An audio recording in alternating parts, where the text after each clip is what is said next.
بسم اللہ الرحمن الرحیم۔ السلام علیکم۔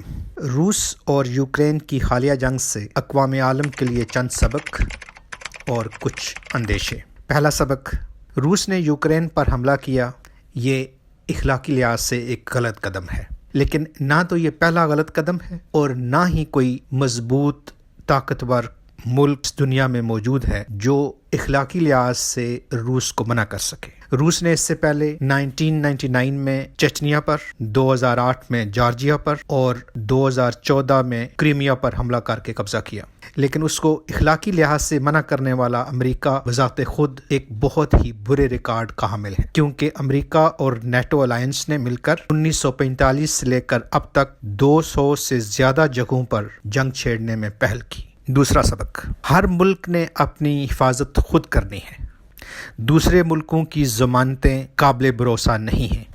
یوکرین USSR کا حصہ تھا اور جب USSR ختم ہوا تو وہ رشیا کے علاوہ ایک ایٹمی ملک تھا، لیکن دوسرے ملکوں کی سیکیورٹی کی ضمانت پر اپنے ایٹمی اثاثوں کو ختم کرنے والا یہ وہ ملک ہے جس کے اوپر آج اس کے پڑوسی ملک یعنی روس نے حملہ کیا، اور اگر وہ ایٹمی اثاثے اس کے پاس موجود ہوتے تو روس کو یہ جرأت نہ ہوتی۔ تیسرا سبق، ملکوں کی دوستی اور دشمنی مفادات پر مبنی ہوتی ہے۔ پاک ترک دوستی اپنی جگہ، لیکن روس اور یوکرین کی جنگ میں دونوں ملکوں کے اپنے اپنے مفادات ہیں اور اپنا اپنا لائحہ عمل۔ چوتھا سبق، دور دراز کی عالمی طاقتوں کی شہ پر اپنے مضبوط ہمسایہ ملک کے ساتھ تعلقات بگاڑنے نہیں چاہیے۔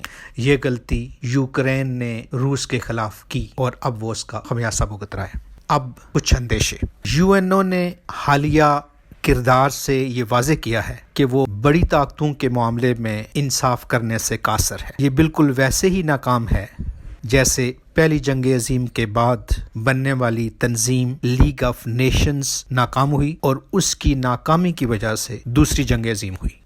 دوسرا اندیشہ، جس طرح روس نے اپنی سیکیورٹی کو جواز بنا کر یوکرین پر حملہ کیا اور اس سے پہلے امریکہ نے اپنی سیکیورٹی کو جواز بنا کے عراق اور افغانستان پر حملہ کیا تھا، اسی طرح مزید عالمی طاقتیں یعنی چائنا تائیوان پر حملہ کر سکتا ہے۔ تیسرا اندیشہ، اس جنگ سے ثابت ہوا کہ روایتی جنگ یعنی کنونشنل وار سے بچنے کے لیے نیوکلیر ڈیٹرنس بہت ضروری ہے۔ اس چیز کو بنیاد بنا کے ایران جیسے کئی ممالک ایٹمی ہتھیاروں کی دوڑ میں شامل ہو سکتے ہیں اور دنیا کے پاس ان کو روکنے کے لیے کوئی مضبوط دلیل یا جواز نہیں ہوگا۔